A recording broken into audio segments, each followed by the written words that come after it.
પ્રિય શ્રોતાજનો નમસ્કાર.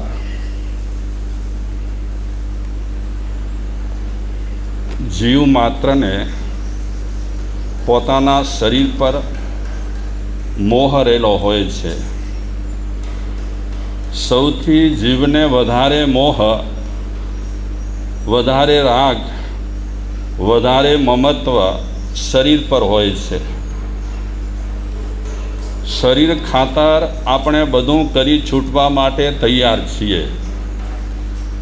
પૈસા ભલે આપણને કિંમતી લાગતા હોય, ઘરવખરી આપણને ભલે ગમે તેટલી કિંમતી લાગતી હોય, પણ જ્યારે શરીર પર કંઈક ત્રાસ આવે ને ત્યારે ઘરવખરી સાઈડમાં રાખી દે, ધન મિલકત સાઈડમાં રાખી દે અને પહેલાં માણસ જીવ કોને સાચવે?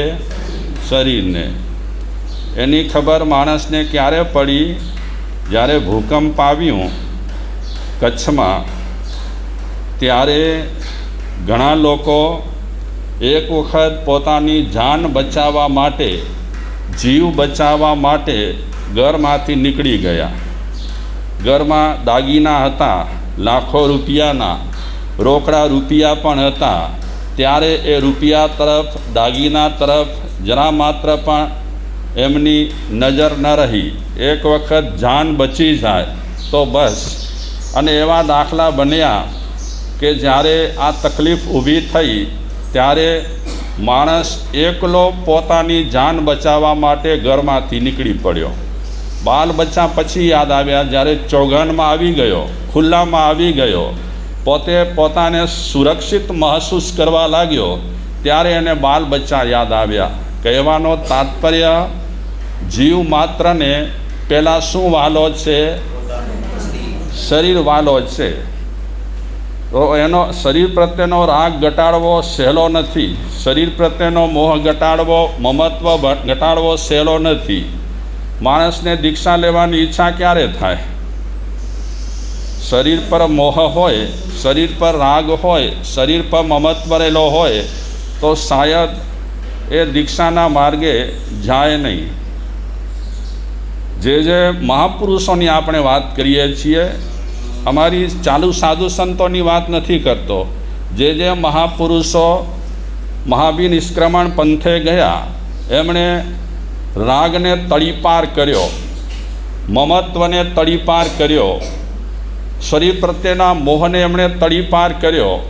એટલે પછી આ મહાબી નિષ્ક્રમણના પંથે એ સંચર્યા ગયા. તો શરીર પર આપણને રાગ હશે, પણ એ રાગને ઘટાડવા માટે મહાપુરુષોએ કિમિયા બતાવ્યા છે, ઉપાય બતાવ્યા છે કે તમે ક્યારેક નિરાંતે ચિંતન કરો શરીર માટે. તો આજે આપણે શ્લોકથી વાત કરીએ.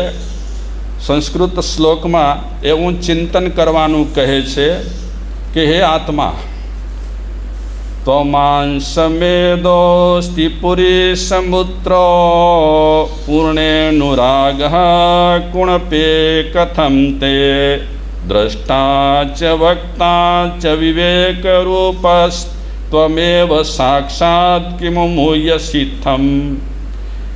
આ શ્લોકમાં આત્માને કહે છે, જીવને કહે છે કે હે જીવ તું વિચાર, હે આત્મા તું વિચાર. જે શરીરને તું તારું માને છે અને જે શરીરને તું સારું માને છે, એ શરીરમાં શું છે? આપણા શરીરમાં માલ મિલકત તો નથી જ.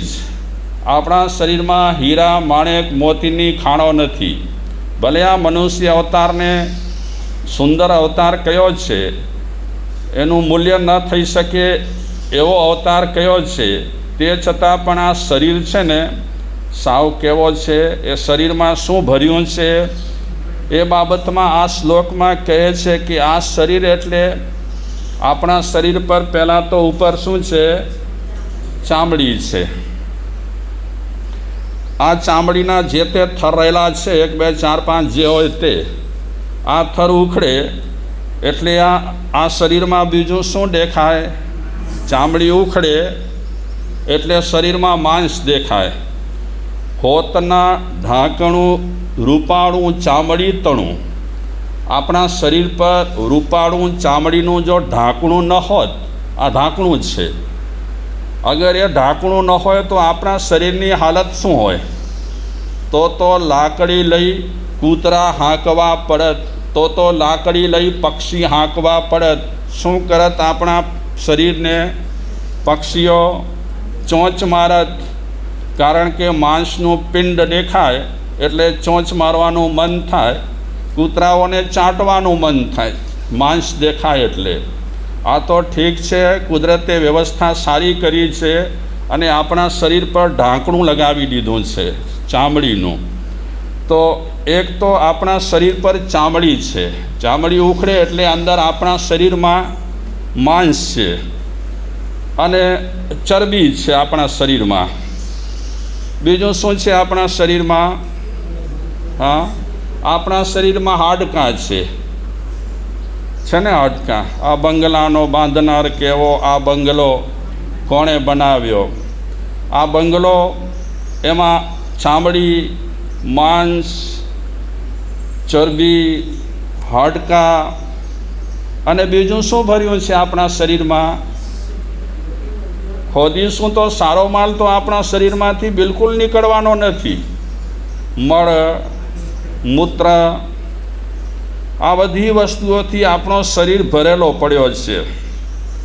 તો મહાપુરુષો જીવોને કહે છે, મહાપુરુષો મનુષ્યોને કહે છે કે આવા શરીર પર તું અનુરાગ રાખે છે, જે શરીરમાં ચામડી છે, માંસ છે, હાડકાં છે, મળ છે, મૂત્ર છે, એટલે ખરાબી સિવાય આ શરીરમાં બીજું કાંઈ પણ નથી. એ શરીર પર તને આટલો મમત્વ રહેલો છે, એ શરીર પર તું આટલો રાગ રાખે છે. અને આમ જોવા જઈએ તો આપણો શરીર છે ને દગાખોર બહુ છે. ગમે તેટલો એને આપણે સંભાળીએ, ગમે તેટલી આપણે એની માવજત કરીએ, પણ પોતાનો સ્વરૂપ બતાવ્યા વગર રહે નહીં. ઘણા લોકો એવા રહેલા હોય ને, એને આપણે સારી રીતે રાખીએ, તે છતાં પણ ઘણા માણસો આપણે ઘણી વખત કહીએ કે હાથમાંથી છટકી જાય, બે હાથે એને અધર રાખ્યો છે છતાં છટકી જાય છે. તો એ રીતે આપણો શરીર પણ એવો રહેલો છે. કેટલી મરામત કરીએ છીએ, સવારથી લઈ કરીએ સાંજ સુધી. સવારના મગપૂરી આપીએ જો એકાસણા ન હોય તો, હા, અને મગ બરાબર ન હોય તો વળી આપણે રસોઈયાને કહીએ કે જરા ઠેકાણે તો કર. આખો ગોળ નાખી દે છે મગમાં, મીઠો બનાવી નાખે છે, જાણે કે મગનો શીરો જોઈ લો. કહીએ કે ના કહીએ? તો આ તો મજાક કરું છું. આપણો શરીર કેવો છે જુઓ. સવારથી વેઢારીએ છીએ આપણે, કેટલો વેઢારીએ છીએ? હા, સવારથી એની મરામત આપણે ચાલુ કરીએ, બ્રશ કરીએ ને પછી સવારના સરસ મજાનો નાસ્તો કરે, જલેબી ગાંઠિયા ખવડાવીએ, કેવું સારું ખવડાવીએ, ક્યારેક ઉતાપા ખવડાવીએ, કાચા નહીં હો, પાકા ઉતાપા ખવડાવીએ, ક્યારેક ઉપમા ખવડાવીએ, ક્યારેક પૌવા ખવડાવીએ. પછી બપોરનો ટાઈમ થાય એટલે એકાસણા છે એટલે એકાસણાવાળાને થોડો શીરો બીરો આપવો પડે ને, કારણ કે નહીં તો કમજોરી આવી જાય ને. શીરો, હા, બધું આપવું તો પડે શરીરને. એટલે કહેવાનો તાત્પર્ય કે આપણે શરીરને વેઢારીએ છીએ, મરામત કરીએ છીએ, દુરસ્ત કરીએ છીએ, છતાં પણ દગાખોર કેવો છે. આટલી સંભાળ રાખ્યા પછી આપણું શું માને છે? હા, તમારો દીકરો છે, આટલી સંભાળ રાખ્યા પછી ન માને તો તમે શું વિચારો? અરે દીકરાની વાત તો દૂર રહી, આપણો શરીર છે ને આપણું માનતો નથી. માને છે? આપણે ઘણી વખત મોટા થઈ જઈએ એટલે શું કહીએ કે ફલાણું મારી વાત નથી માનતો, ઢીકડો મારી વાત નથી માનતો, આ ભાઈ મારી વાત નથી માનતો, હું શું કરું? અરે ભાઈની વાત જવા દે, તારી વાત છે ને તારો શરીર પણ નથી રાખતો. રાખે છે આપણી વાત શરીર? માથું દુખે અને આપણે શરીરને ઓર્ડર કરીએ માથું દુખવાનું બંધ થઈ જા, માનશે? હા, આપણો શરીર જરા માત્ર પણ આપણી વાત રાખતો નથી. જરાક પેટમાં આંટી બાંટી પડે, ગાંઠિયા બાંઠિયા વધારે ખાઈ જઈએ તો, અને આપણે શરીરને કહીએ કે પેટ દુખવાનું બંધ થઈ જા, થશે? આપણી એકે વાત શરીર માને તેમ નથી. એને ઠીક લાગશે તેમ ચાલવાનો છે. છતાં આપણે એના પર કેટલો અનુરાગ રાખીએ છીએ, કેટલો મમત્વ રાખીએ છીએ. અમારો શરીર, અમારો શરીર, આ મારો શરીર. તો મહાપુરુષો આ શરીર પ્રત્યેના મમત્વને ઘટાડવા માટે ચિંતન કરવાનું કીધું છે. 16 ભાવનામાં છે, 2 ભાગ પાડ્યા છે. જળ પ્રત્યેનો રાગ ઘટાડવા માટે અનિત્યાદિ 12 ભાવના ભાવવાની, અને જીવો પ્રત્યેનો દ્વેષ ઘટાડવા માટે વ્યક્તિઓએ મૈત્રિયાદિ 4 ભાવના ભાવવાની.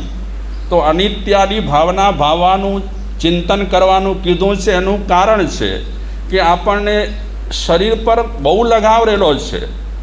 પૈસા બીજા નંબરે છે, ઘર વખરી પણ બીજા નંબરે છે. પહેલા નંબરે કોણ છે? આપણા મનમાં શરીર છે. કેમ તમે ભક્તામર તપ ન કર્યું? મારા સાહેબ નબળાઈ બહુ આવી જાય છે. કહીએ ને, આ તો દાખલો આપું છું. આવે નબળાઈ ના આવે એમ નથી, કારણ કે આખા દિવસમાં એક ટાઈમ ખાવું, ભલે તમે દબાવી ગમે તેટલું ખાઓ, પણ પેટીમાં જેટલું પડતું હોય ને રખાતું હોય એટલું રખાય. હા, કમજોરી તો આવે, હરેક ચીજમાં કમજોરી માણસને આવે. આજે ઘણા માણસો તપનો વિરોધ કરે છે. જોકે તપનો વિરોધ કરવા જેવો નથી. જે શરીર રખા લોકો રહેલા છે એ લોકો તપનો વિરોધ કરે છે, પણ હકીકતમાં તપ કોઈ નાના સાધુએ નથી કીધું. તપની વાત કોણે કરી છે? તપ કરવા માટેનું કોણે કીધું છે? જીનેશ્વર પરમાત્માએ કીધું છે. એનાથી આપણે વધારે બુદ્ધિશાળી થઈ ગયા, એનાથી આપણે હોશિયાર થઈ ગયા. તે છતાં માણસ પોતાના શરીરને રાખવા માટે કંઈક બહાના કાઢે. તો પ્રસ્તુત શ્લોકમાં કહે છે કે આના પર તું અનુરાગ રાખીશ, પણ તું વિચાર્યું ક્યારે? તને જે ચલાવે છે, તને જે બોલાવે છે, તું જે જોઈ રહ્યો છે એ કોણ છે? ખબર છે તને? આપણો શરીર જુએ છે, જે જુએ છે તે. આ બોલે છે, આપણો શરીર બોલે છે. સાંભળે છે તે આપણો શરીર સાંભળે છે. ચાલે છે તે કોણ ચાલે છે? આ શરીરમાંથી પેલો નીકળી જાય ને પછી ખબર પડે આંખ કેટલી જોઈ શકે, કાન કેટલું સાંભળી શકે, જીભ કેટલી બોલી શકે, શરીર કેટલું ચાલી શકે. અંદર બેઠો છે એ બધું કરે છે. એ અંદરવાળો નીકળી જાય એટલે ઘરમાંથી નીકળે ખોખો ને ઘર થાય ચોખ્ખો. જલ્દી બાંધો અને જલ્દી ઠેકાણે પાડી દો. એટલે જ્યાં સુધી અંદર બેઠેલો છે ત્યાં સુધી આ શરીરની કિંમત રહેલી છે. અંદરવાળો નીકળી જાય એટલે શરીરની કિંમત 0. અને આપણે વધારેમાં વધારે સમય કોને આપીએ છીએ? આત્માને કે શરીરને? હા, વધારેમાં વધારે મેક્ઝિમમ સમય આપણે આપીએ છીએ શરીરને. માની લો કે આપણા એકાસણા ચાલુ ન હોય, ઉપવાસ ચાલુ ન હોય, તો કેટલા ટાઈમ ખાઈએ? 4 નહીં તો 3 ટાઈમ તો ખાઈએ. હા, તો ખાતી વખતે પણ થોડો સમય તો નીકળે ને.